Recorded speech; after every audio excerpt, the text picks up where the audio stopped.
बिस्मिल्लाहिर्रहमानिर्रहीम। खुश अखलाक़ी की फ़ज़ीलत और अहमियत। हज़रत अब्दुल्ला बिन उमर रज़ियल्लाहु ताला अन्हु से रिवायत है कि रसूलुल्लाह सल्लल्लाहु अलैहि वसल्लम ने इरशाद फरमाया, तुम में सबसे अच्छे वो लोग हैं जिनके अखलाक अच्छे हैं। बुखारी मुस्लिम हदीस है। अन अब्दुल्लाह बिन उमर क़ाल क़ाल रसूलुल्लाह सल्लल्लाहु अलैहि वसल्लम इन्ना मिन खयारिकुम अहासिनकुम अखलाकन। हज़रत अब्दुल्ला बिन उमर रज़ियल्लाहु ताला अन्हु से रिवायत है कि रसूलुल्लाह सल्लल्लाहु अलैहि वसल्लम ने इरशाद फरमाया, तुम में से सबसे अच्छे वो लोग हैं जिनके अखलाक अच्छे हैं।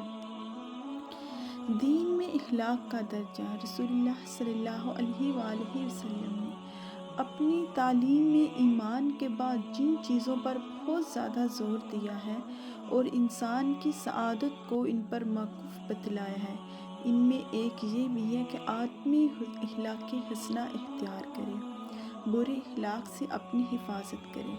रसूलुल्लाह सल्लल्लाहु अलैहि वसल्लम की बासत के बाद जिन मकासद का कुरान करीम में ज़िक्र किया गया है, इनमें एक ये भी बताया गया है कि आप सल्लल्लाहु अलैहि वसल्लम को इंसानों का तज़किया करना है, युज़क्कीहिम, और इस तज़किया में अखलाक की इस्लाह और दुरुस्तगी की ख़ास अहमियत है। आप वसल्लम का ये फरमान भी है कि मैं अखलाक की इस्लाह के लिए माबूस किया गया हूँ, यानी इस्लाह अखलाक का काम मेरी बासत के बाद अहम मकासद और ख़ास अज्ज़ा में से है। इंसान की ज़िंदगी और इसके नताइज में अखलाक की बहुत बड़ी अहमियत है।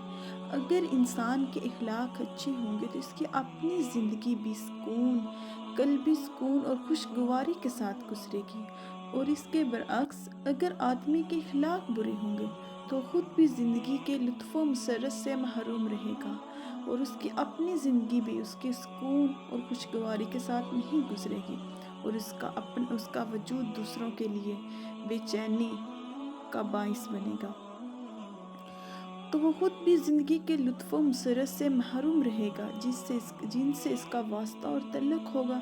इनकी ज़िंदगियाँ भी बेमज़ा और तल्ख़ होंगी। तो ये खुश अखलाक़ी और बद अखलाक़ी के नताइज होंगे जिनका हम अपनी रोज़मर्रा ज़िंदगी में मुशाहिदा और तजुर्बा करते रहते हैं।